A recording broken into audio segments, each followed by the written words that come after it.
Yeah, they look at them and think, oh, what's that? But it only takes one bird to arrive on a feeder or a camera feeder and look, and then suddenly they're all there, you know. And once you're, I mean, I think, garden birds, people often say to me, I give talks as Matt does, and people, usually older women, will say to me, well, I'm not a proper bird watcher, I'm not a proper birder.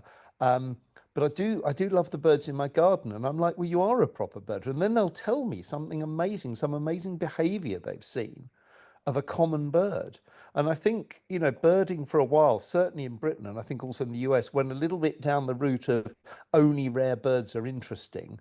Whereas, as Matt's studies have shown, and his brilliant Finch's book show, all birds are interesting, and common birds, which you see regularly, are potentially more interesting because you know them better and you start noticing unusual things about them.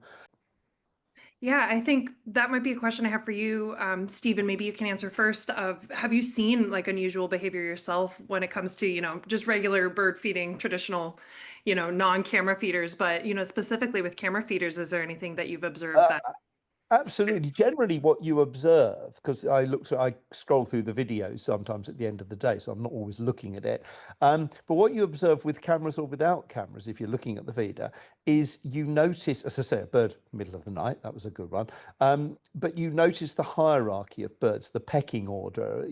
So with tits in Britain, which are a bit like your chickadees, same family, blue tits, which are small, they're really feisty and they'll always come to feeders, and great tits do. But smaller birds like marsh or scarcer ones like marsh tits and coal tits are much more reticent, and they'll perhaps come in and grab a seat and fly off. Whereas some birds will sit, particularly pigeons and doves, will just sit and scoff all the food.